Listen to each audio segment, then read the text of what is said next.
This is TWiT.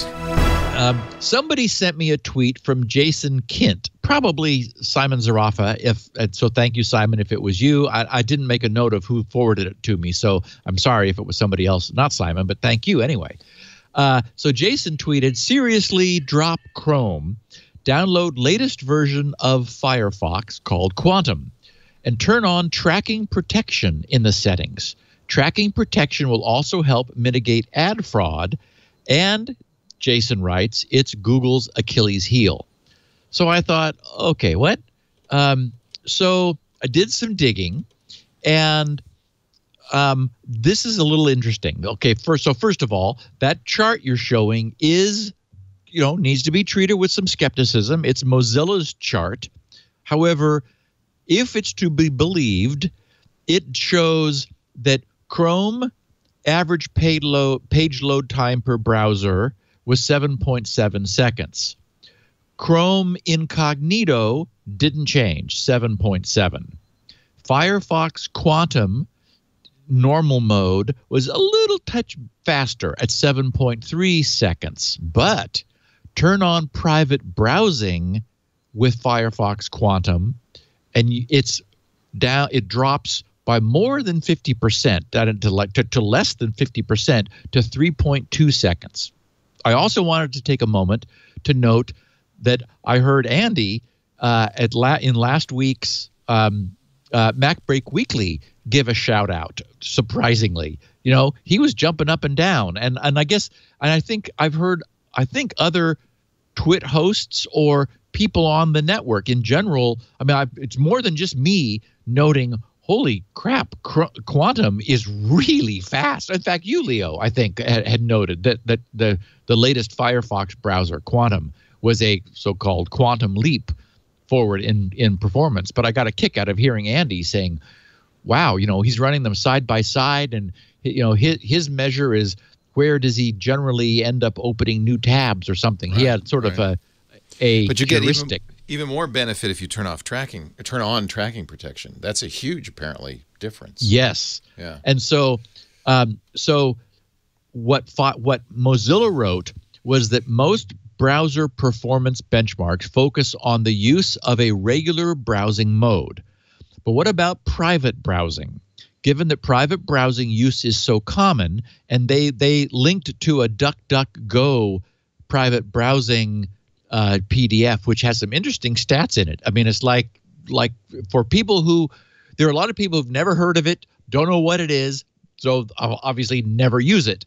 But there are people who know about it, and from time to time, typically the example was when doing a search for something embarrassing, they would turn on private browsing in order to not leave footprints behind. But anyway, apparently it is like maybe 50% of users use it with some regularity, who know that it exists, and of course there's a big chunk of people who don't know. Anyway, Mozilla says we wanted to see how Firefox's private browsing compared with Chrome's Incognito when it came to page load time, that time between a click and the page being fully loaded on the screen. Now, I want to mention that the contention is that tracking script is slowing things down, but tracking script may not matter visually. So it's one thing to say, oh, look how look at our instrumentation that showed how long it took for everything the browser needed to fetch to finally get fetched. But that may not represent the user's experience. So what I want to do is I want to plant the seed in our listeners' ear that, well, see how your own mileage is with this. Try it yourself. But so what their results were across the top 200 news websites tested, the average page load for Firefox Quantum browsing, private browsing, as I mentioned, was 3.2. Everybody else was like 7.7. So like 2.4 times faster than Chrome in incognito mode. But And so the primary reason for the dramatic difference, they write, is that Mozilla's private browsing mode automatically activates tracking protection, whereas Chrome's incognito mode does not. So first of all, okay, that's of interest, because you'd sort of think that if you're in private browsing or incognito, you'd like to have tracking protection off. Well, Chrome keeps it going, and by default, Mozilla's Firefox Quantum turns it off. The takeaway here, though, is that anyone using Firefox Quantum can change that setting. It is possible to flip a switch. You go to Privacy and Security, scroll down to find the Tracking Protection section, and you can change it from tracking protection during private browsing or always.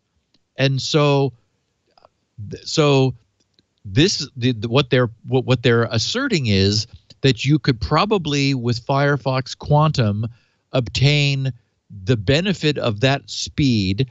And again, instrumentation measurement versus how it feels may be two different things. That is, if scripts continue to load in the background that are only for tracking, but they don't slow down your browsing experience, then okay, it's sort of folded into the, you looking at the page and figuring out what's going on, and it may not matter.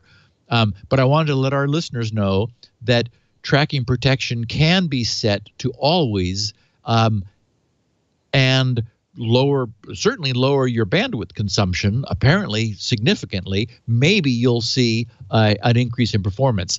And Mozilla did note that when enabling this for always, keep in mind that tracking protection may block social like buttons, commenting tools, and some cross-site video content.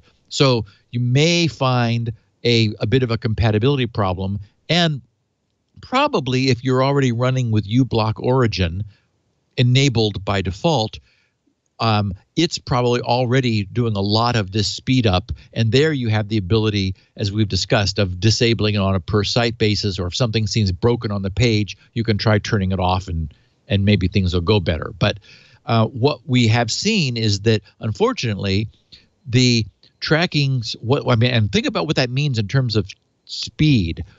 That means that more than half of a page load time is now blocked by tracking protection, which says this stuff that we don't see, but which is increasingly JavaScript and busy doing stuff, not always for our benefit, is now taking up a substantial percentage of the pages of the top 200 news sites. And also, that's another point.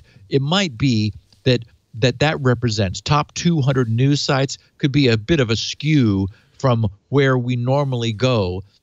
Just there may be more, news sites are generally trying to keep themselves alive by generating revenue. And any site with an ad, almost every site with an ad will be the ads will be. It's kind of effectively an ad blocker. So you should be aware of that. That if you're going to a site you like, you are disabling their ability to monetize you entirely, not just with ads, but with tracking of, like Google Analytics. They can't even tell you're there. So I understand people's privacy concerns, but don't think that using it always is anything less than an ad blocker, because it's effectively an ad blocker. You're telling a site that you visit, whether it's Engadget, The Verge, or TWiT, we don't want you to monetize us. Actually, it's a little better than that, because it uses a curated list. And if a site does obey the DNT, the do not track, then it's not on that list. So yeah, but if you have ads, you're going to have like we obey do not track, but we don't personally, but because we have ads, it will block the ads on our site. Oh, okay. So unless they have first-party ads, or somehow they're doing an ad server that doesn't, we even run our own ad server so that people don't.